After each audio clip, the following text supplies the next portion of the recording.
Sarah Mitchell stood at her bedroom window, watching the first rays of dawn paint the sky in gentle strokes of pink and gold.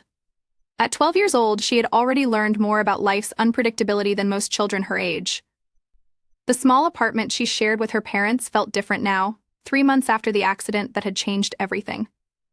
The morning silence was punctuated by the soft whirring of her father's medical equipment from the next room, a sound that had become as familiar as her own heartbeat. Their third-floor apartment overlooked Milton Street, where the occasional early morning delivery truck rumbled past the row of small businesses that made up their neighborhood's commercial district. From her window, Sarah could see the faded sign of Chen's Market, where she had carefully counted out her saved allowance yesterday to buy baking ingredients. The kind-faced Mrs.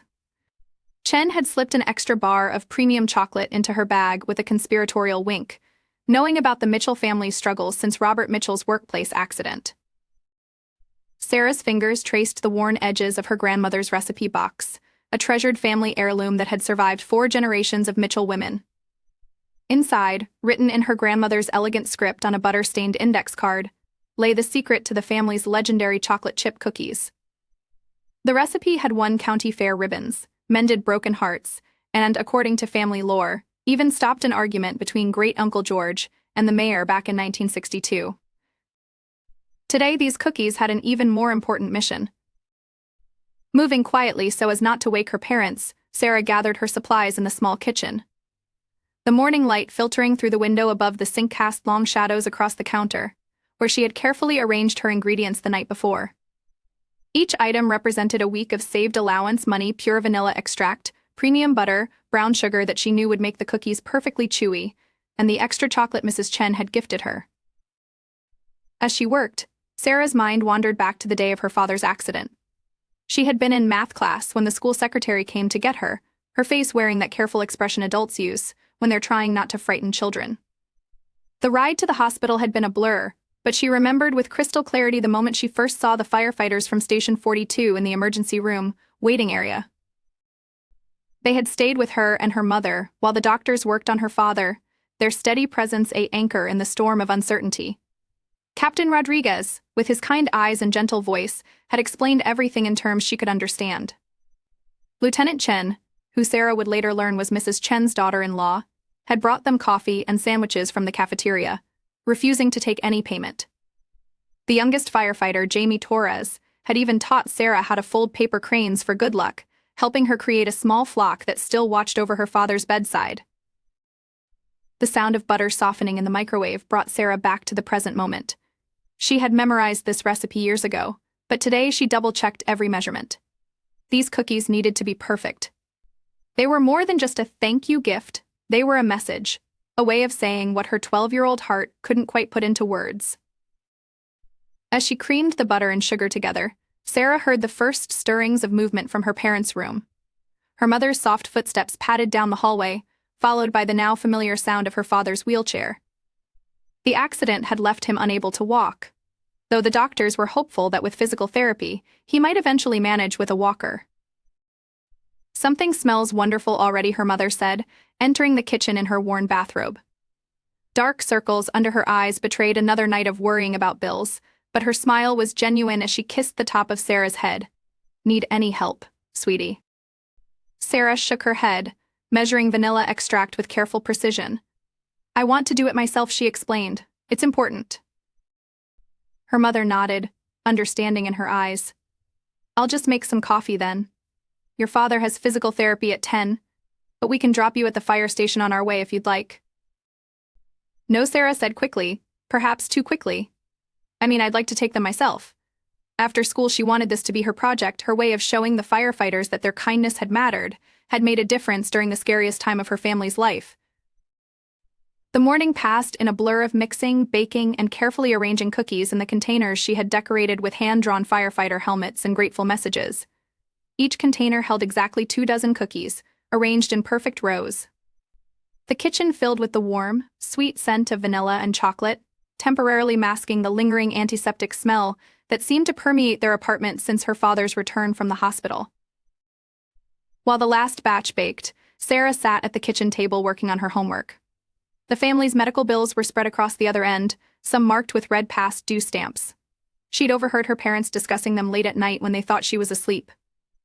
Words like bankruptcy and foreclosure drifted through the thin walls, making her stomach twist with worry.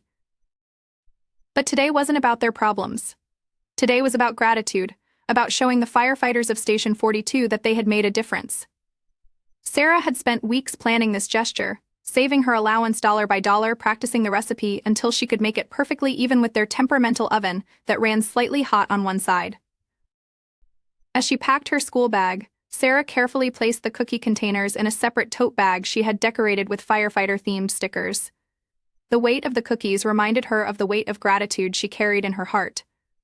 It wasn't just about the day of the accident anymore, it was about every follow-up visit to the hospital, every encouraging word, every small act of kindness that had helped her family survive the past 3 months. The walk to school that morning felt different. Sarah's backpack was heavier with the addition of the cookies, but her heart felt lighter. She had a purpose, a mission that went beyond her usual routine of classes and homework. The morning air was crisp with early autumn, carrying the scent of fallen leaves and wood smoke from somewhere in the neighborhood. As she passed Fire Station 42, Sarah slowed her pace, studying the familiar red brick building. The large bay doors were open, and she could see someone washing one of the fire engines inside. Her heart skipped a beat when she recognized Captain Rodriguez, his salt and pepper hair catching the morning light. He didn't notice her as she hurried past, but that was okay. She would see him after school, when she returned with her carefully crafted thank you gift. School that day seemed to crawl by at an impossibly slow pace. Sarah found herself checking the clock constantly, earning a gentle reminder from her English teacher to focus on their discussion of To Kill a Mockingbird. Even lunch period, usually her favorite time of day, felt like it lasted forever. Her best friend, Maya Rodriguez, no relation to the captain, though she had checked, noticed her distraction. "You're being weird today," Maya observed, picking at her cafeteria pizza. "Is everything okay? Is it your dad?" Sarah shook her head, pushing her own lunch around her plate. "No, everything's fine. I'm doing something important after school." Maya's eyes lit up with curiosity. What kind of important? Like regular important or super secret important? Kind of both, Sarah smiled, finally taking a bite of her sandwich. "I'll tell you tomorrow, I promise." The final bell couldn't come soon enough. Sarah practically flew out of her last class, stopping briefly at her locker to collect the tote bag of cookies. Her hands trembled slightly as she checked each container one last time, making sure none of the cookies had broken during the day. The 4-block walk to Fire Station 42 felt both longer and shorter than usual. Sarah's mind raced with questions and doubts. Would they remember her? Would they think her gesture was childish? What if they didn't like chocolate chip cookies? What if they were out on a call when she arrived? As she approached the station, Sarah could see that the bay doors were still open. The afternoon sun made the red paint on the fire engines gleam like newly minted pennies. The station's flag fluttered in the gentle breeze, and she could hear voices and laughter drifting from inside. Taking a deep breath, Sarah squared her shoulders and walked up to the entrance. She had rehearsed what she would say countless times, but now that the moment had arrived, all her carefully prepared words seemed to evaporate. Captain Rodriguez was the first to notice her, looking up from where he was reviewing some paperwork at a desk near the entrance. Recognition flickered across his face, followed by a warm smile that made the corners of his eyes crinkle. "Sarah Mitchell," Captain Rodriguez said warmly, standing from his desk. "What brings you to our station today?" Sarah's heart pounded as she lifted the tote bag, its weight reassuring in her hands. "I made something for you. For all of you. To say thank you."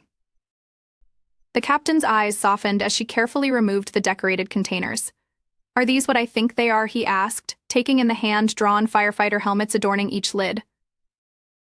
"Chocolate chip cookies," Sarah explained, her voice growing steadier. "It's my grandmother's recipe. I needed to thank you all. For helping my dad that day, and for everything after." Captain Rodriguez called out to the rest of the crew, his voice echoing through the station. "Hey everyone, family visit."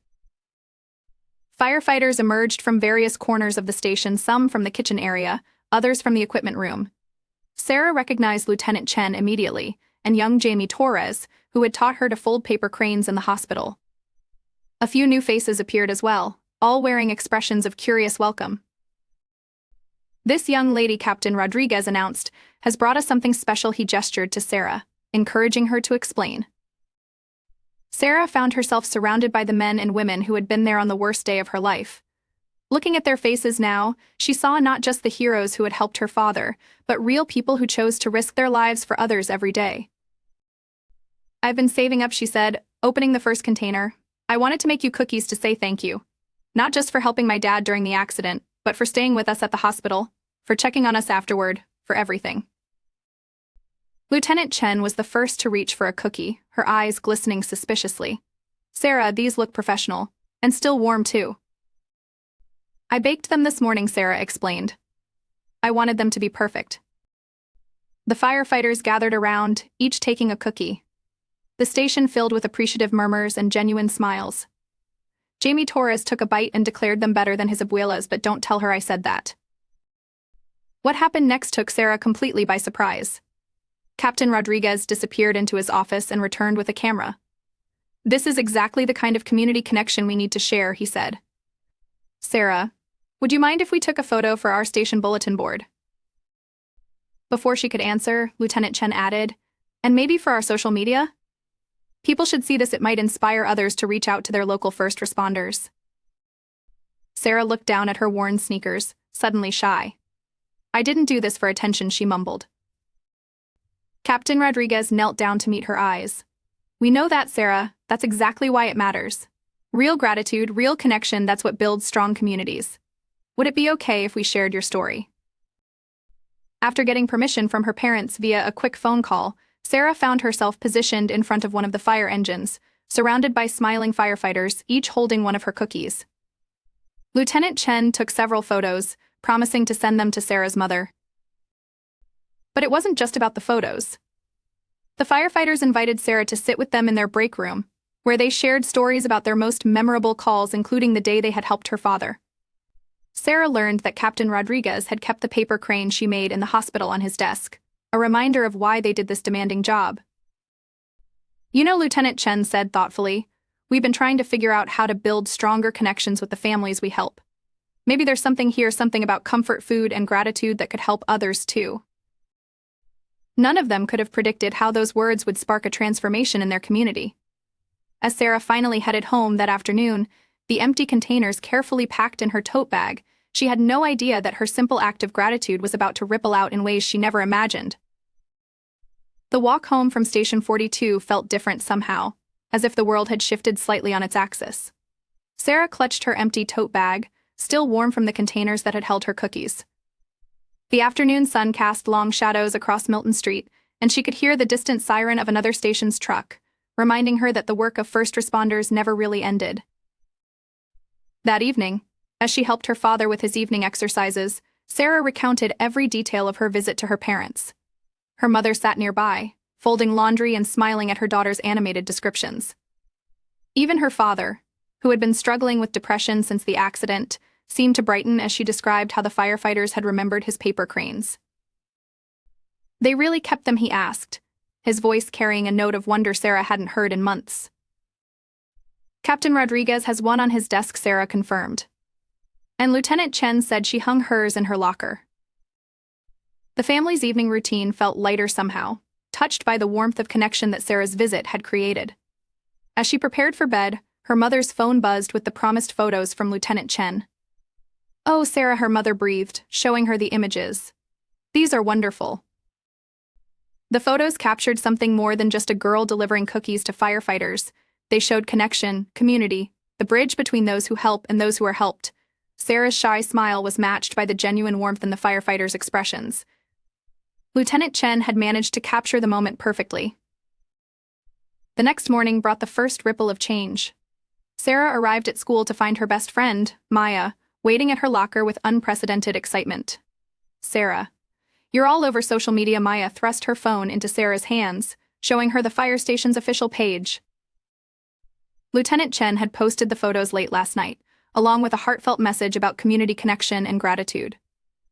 The post had already been shared hundreds of times, with comments pouring in from community members sharing their own stories of how Station 42's firefighters had touched their lives. "Local girl's sweet gesture reminds us all of the power of gratitude," read the headline on the town's news website. Sarah felt her cheeks burn as she scrolled through the article, which praised her initiative and highlighted the importance of acknowledging first responders' impact on the community. During third period, she was called to the principal's office. Dr. Santos, a tall woman with kind eyes and silver-streaked hair, welcomed her with genuine warmth. "Sarah, I've been speaking with Captain Rodriguez this morning. He shared something interesting with me, an idea that I think could benefit our whole school community." The idea, it turned out, was both exciting and terrifying. Dr. Santos wanted Sarah to speak at a school assembly about community service and gratitude. "Your story has touched a nerve," she explained. "People are hungry for connection, for ways to show appreciation. Would you be willing to share your experience with your peers?" Sarah's immediate instinct was to refuse. Public speaking terrified her. Just the thought of standing in front of the whole school made her stomach churn. But then she remembered Lieutenant Chen's words from the day before, about building stronger connections with the families they helped. Could I have some help preparing?" she asked hesitantly. Dr. Santos smiled. "Of course. In fact, Captain Rodriguez suggested that Lieutenant Chen might be willing to help you practice. She apparently has experience with public speaking." The next few weeks passed in a blur of preparation. Sarah spent her afternoons either at the fire station working with Lieutenant Chen on her speech or at home practicing in front of her parents. Her father, particularly, seemed energized by the project, offering suggestions and helping her refine her message.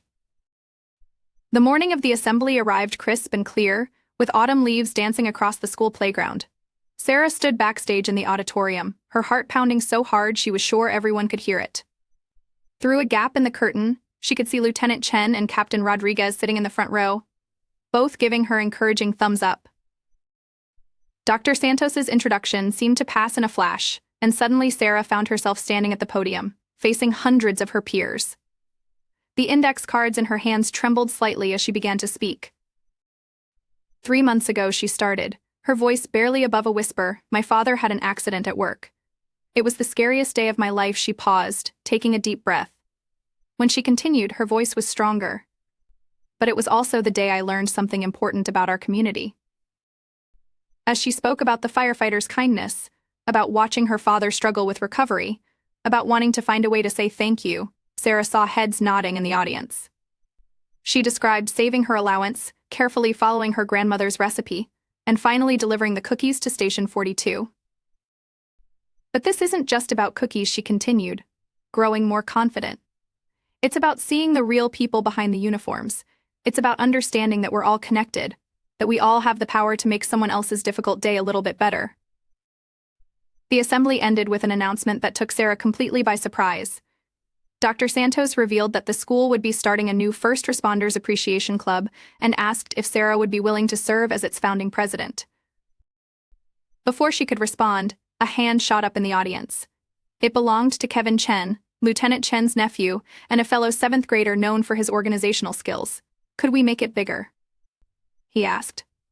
"Not just appreciation, but support. Like maybe we could help families who are going through what Sarah's family did." The idea caught fire immediately. Other students began raising their hands, offering suggestions and volunteering to help. By the end of the assembly, what had started as a simple appreciation club had evolved into something much more ambitious: the Community Support Network. As students filed out of the auditorium, Sarah found herself surrounded by classmates eager to get involved. Maya appointed herself vice president on the spot, already pulling out her tablet to start organizing sign-up sheets. Kevin offered to handle the technical aspects, suggesting they create a website to coordinate their efforts. But it was a quiet voice from the back of the group that really caught Sarah's attention. "My mom's in the hospital," said a girl Sarah recognized from her math class. "It has been for 2 weeks. Nobody really knows what to say to me anymore. But listening to you talk about your dad, it helped. Maybe we could do something for kids like me too." That moment crystallized everything for Sarah. This wasn't just about thanking firefighters anymore. It was about creating a network of support for everyone affected by emergencies and accidents, not just the victims, but their families too. As she walked home that afternoon with Maya and Kevin, their heads bent together over preliminary plans for the club, Sarah felt a surge of possibility. Her simple batch of thank you cookies had somehow opened a door, revealing a need in their community that no one had quite recognized before. "You know what this means, right?" Maya asked, grinning. "You're going to have to teach us all your grandmother's cookie recipe." Sarah laughed, but her mind was already racing ahead to all the possibilities this new venture might bring. She couldn't know yet about the changes that would ripple out from this moment, or how her small act of gratitude would grow into something that would transform not just her community, but her own family's future as well.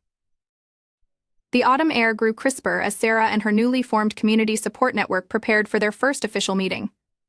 The school's multi-purpose room buzzed with excitement as students arranged chairs and hung handmade posters. Maya had created a spreadsheet to track their various initiatives, while Kevin worked on setting up a presentation about their goals. What none of them expected was the surprise visitor who arrived just as they were about to begin. Marcus Chen, Lieutenant Chen's husband and owner of the Golden Dragon restaurant, walked in carrying several boxes of still-warm almond cookies. Behind him came representatives from other local businesses, Mrs. Patel from the corner market, Mr. Rodriguez, Captain's brother from the hardware store, and even Mr. Thompson from the local bank. "We've been watching what you're trying to build here," Marcus explained, setting down the cookies. "And we want to help make it bigger." The business owners had formed a committee, inspired by Sarah's initial act of kindness. They proposed creating a community fund to help families facing medical emergencies and accidents. Mr. Thompson announced that the bank would match all community donations up to $10,000. Sarah sat in stunned silence as the adults outlined their plans. This was so much bigger than her original intention of thanking the firefighters who had helped her family. She caught Maya's eye across the room, seeing her own mix of excitement and nervousness reflected in her friend's face. The meeting evolved into an impromptu planning session, with students and business owners working together to develop a comprehensive support system for families in crisis. Sarah found herself at the center of it all, her quiet leadership style helping to bridge the gap between adult experience and youthful enthusiasm.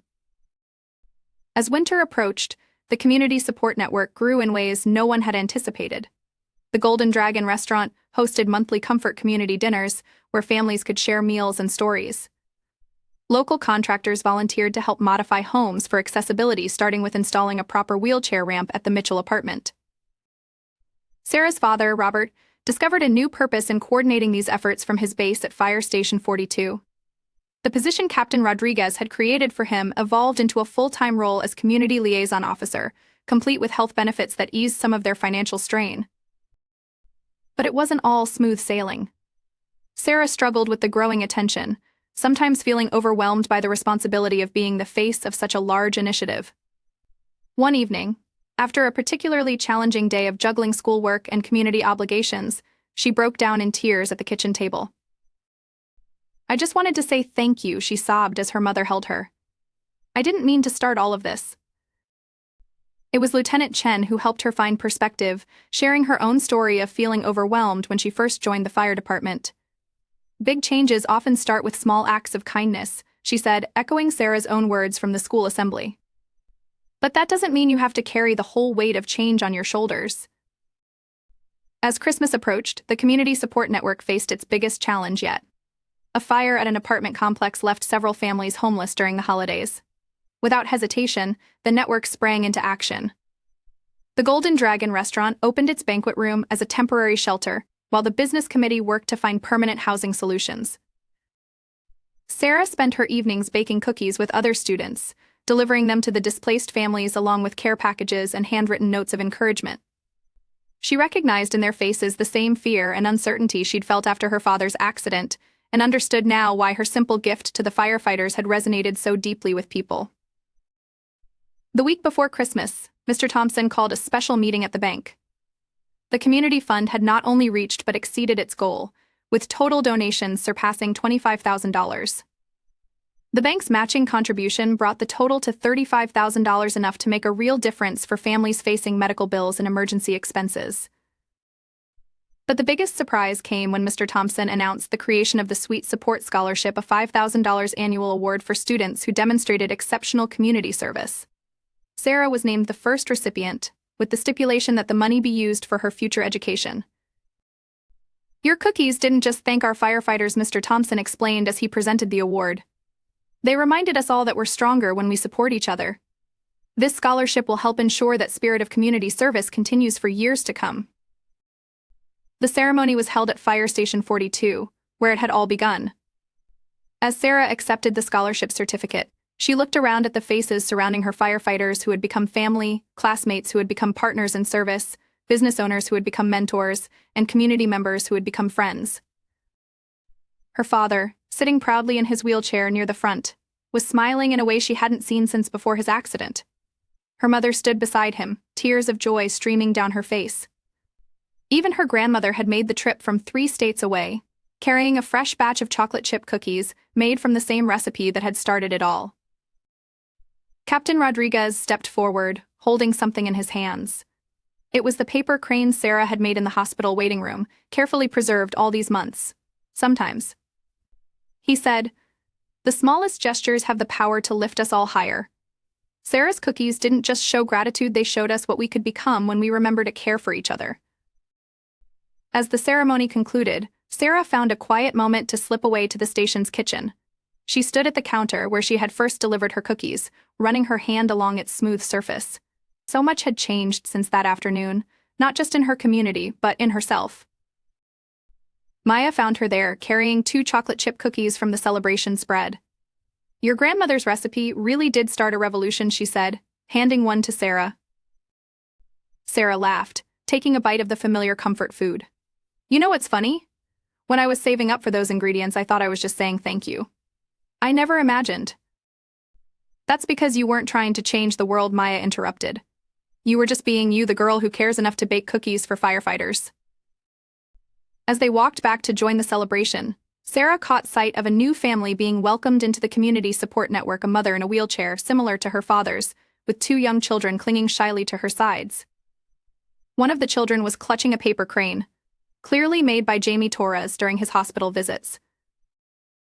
The sight made Sarah smile, understanding now that gratitude, like love, multiplies when shared. Her simple batch of cookies had started something that would continue to grow and change, touching lives in ways she might never know about. But that was okay, because the true magic wasn't in the cookies themselves, but in the connections they helped create.